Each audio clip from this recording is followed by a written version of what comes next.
Hi, everybody. This is Kevin Glenn with IHS Property Management here again. We're going to talk about House Bill 1124. I attended the hearing. Again, I want to remind everybody, I am not an attorney, I'm not an accountant, and in no way does this constitute legal or accounting advice. This is for informational purposes only, and I encourage you to do your own due diligence. So this bill right now, 1124, could be construed as a rent control, a form of rent control. However, and today I attended a legislative meeting with one of our lobbyists that we do every Friday. And the word on the street is that there's going to be another bill coming out that's actually rent control. We haven't seen it. That's just the word on the street. So we'll see if that actually comes out. So let's talk about House Bill 1124. Let's just talk about the simple thing first. One of the things they want to do is they want to cap late fees at $75.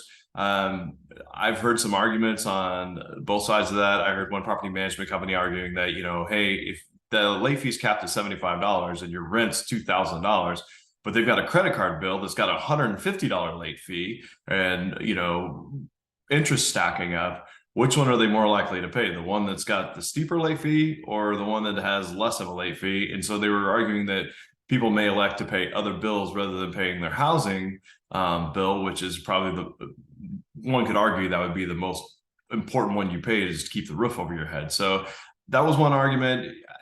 Decide where you sit on that. That's your own decision. When we talk about this bill, the bigger one that's going on here is if you raise your rent more than 5%, you would have to give 180 days notice, but not more than 220 days.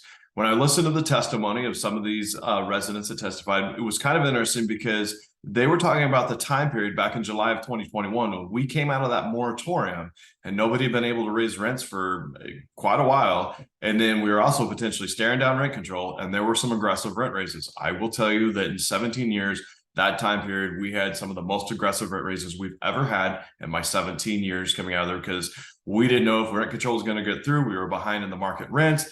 Everybody was trying to push everything to get back up towards market rents in case rent control came through. I know that was my experience with my owner clients. Maybe some of you have had some different experiences, but that's what we experienced. Well, with this new bill, which, by the way, I found that kind of interesting. That was what they were talking about. And there may still be some really extreme rent raises going on. I can't say one way or the other. But in this bill says if you raise it more than 5%, you have to give 180 days notice, but not more than 220. And their big thing is they wanted more time. If you were going to give a stronger rent raise, the resident give them more time. That way they have time to, if they need to get a second job, to get the finances in order, which, okay, fine. You decide where you sit on that. But what I don't really understand is if they need more time, why did they put the 220-day cap on it?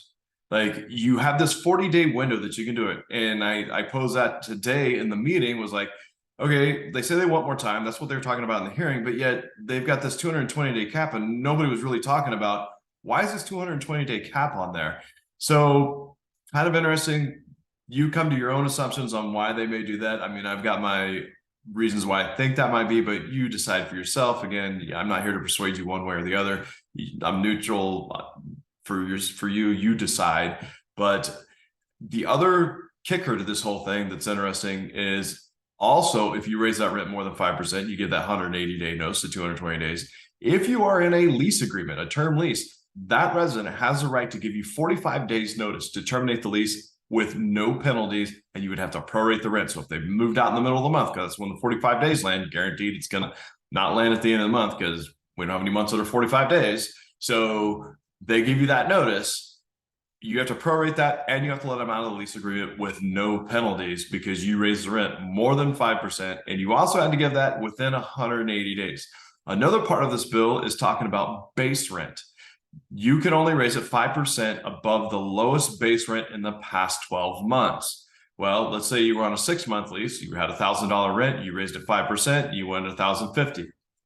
Well, let's say after 6 months, you then wanted to raise it another $50. You are now raising it more than 5% because the bill says the lowest amount in the 12-month period, that base rent, you can't raise it more than 5%. So that's kind of where I'm seeing that going. That was some of the discussions we had. Again, take time, do your due diligence. Please speak out. Please, if simply all you do is simply just register and state your position, whether you're pro, con, or other, that's for you to decide where you sit on this. Please take the time to do it. It's less than 15 seconds. If you've got the time to submit a written testimony or testify in person, also sign up to do that. I hope you find this information helpful. Have a wonderful day.